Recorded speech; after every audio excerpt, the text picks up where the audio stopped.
안녕하세요. 오늘 여러분이 보내주신 자료들, 특히 워런 버핏, 찰리 먼거 같은 분들의 사고방식에 대해 좀 깊이 파고들어 볼까 합니다. 이게 단순히 뭐 부자 되는 법 이런 차원이 아니라 저기 벤저민 프랭클린에서부터 쭉 이어져 내려오는 어떤 강력한 지혜의 틀 같은 게 있다고 하더라고요. 그 연결고리가 뭔지 한번 같이 찾아보죠. 네, 맞습니다. 이 자료들을 보니까 정말 그냥 투자 기법, 이런 걸 넘어서는 얘기들이 많아요. 어떤 삶의 철학, 지혜요. 특히 그 찰리 먼고가 계속 말하는 독립적 사고랑 평생학습, 이 키워드가 계속 눈에 띄더라고요. 이게 그냥 뭐 개인적인 습관이라기보다는 좀 체계적인 접근법의 일부가 아닌가 싶어요. 맞아요. 그리고 버핏이 먼거한테 그렇게 끌렸던 이유 중 하나도 자기 스승 벤저민 그레이엄한테서 봤던 그 독립적 사고 때문이었다고 하잖아요. 근데 자료들을 쭉 보니까 이 독립적 사고라는 게요. 그냥 남들하고 좀 다르게 생각한다. 뭐 이런 거랑은 다른 차원인 것 같아요. 좀 더 깊이가 있는. 아, 정확히 보셨어요. 탄탄한 지적 기반이 없으면, 그러니까 객관성이나 현실 감각 같은 거요. 그게 없으면 그냥 망상에 빠지기 쉽다. 자료에서도 딱 그렇게 지적하거든요. 그레이엄은 고전을 엄청 파고들었고, 먼거는 전기를 수백 권씩 읽으면서 자기만의 정신적 모델이라고 하죠. 그걸 만들었다는 거예요. 그러니까 단순한 고집이 아니라 정말 깊이 있는 학습에서 나온 판단력. 네, 그거죠. 아, 그 먼거의 지혜를 세 가지로 딱 요약한 부분도 되게 인상 깊었어요. 뭐였더라? 세상에 대한 지혜를 추구하는 거, 그리고 실패를 연구하는 거, 마지막으로 합리성을 받아들이는 게 도덕적 책무다. 세 번째 거, 합리성의 도덕적 책무. 이건 좀 더 설명해 주시면 좋을 것 같아요. 그냥 합리적으로 생각하는 거랑은 좀 다른 느낌인데요. 네, 그게 좀 특별한 표현이죠. 합리성의 도덕적 책무라는 건, 자기가 아는 거, 합리적이라고 판단한 걸 행동으로 옮기지 않으면 그건 뭐랄까, 지적으로 정직하지 못한 거다. 약간 이런 무게감이 있어요. 지식은 그냥 쌓아두는 게 아니라 현실에 적용하고 실천할 때 진짜 의미가 있다. 뭐 이런 강력한 메시지인 거죠. 평생학습이라는 것도 단순히 지식만 쌓는 게 아니라 그걸 책임감 있게 실천하는 데까지 가야 한다는 의미로 볼 수 있고요. 아, 근데 그 뿌리를 쭉 따라가 보니까 벤저민 프랭클린이 나온다는 게, 전 이게 정말 놀랍더라고요. 1700년대 사람이잖아요. 근데 그 당시에 내놓은 교육 비전이 시대를 엄청 앞서갔다고요. 네, 그랬다고 해요. 그 당시 고등교육은 주로 목사님들 키우는 데 집중했거든요.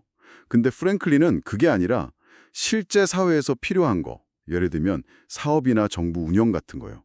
거기에 필요한 실용적인 지식, 그리고 여러 학문 분야를 두루 아는 교육이 중요하다고 막 강조했어요.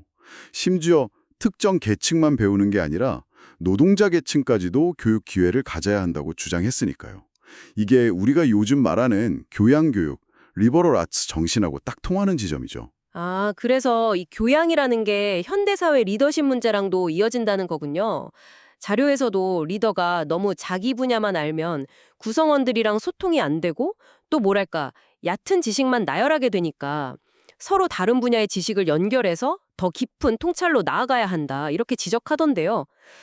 이게 그럼 먼거가 말한 거랑은 어떻게 연결되는 건가요? 은 월들리 위스덤이라고 하죠. 그거랑 딱 연결돼요. 모든 분야의 전문가가 될 필요는 없다는 거예요. 하지만 각 학문의 핵심적인 아이디어, 중요한 정신적 모델, 멘탈 모델스만큼은 알아야 한다. 이거죠. 예를 들면 뭐 심리학에서 말하는 사람들의 기본적인 편향들이 있잖아요. 아니면 경제학의 인센티브 개념이라든가 이런 기본적인 모델들을 여러 개 갖추고 있어야 세상 돌아가는 걸 제대로 이해하고 현명한 결정을 내릴 수 있다는 거예요. 이게 진짜 의미의 교양이라고 할 수 있겠죠. 투자뿐만 아니라 인생 전반에 필요한. 여러 분야의 지식 모델을 갖추는 것. 아, 여기서 이제 찰리 먼거가 자주 말했다는 그 롤라팔로자 효과라는 게 등장하는군요.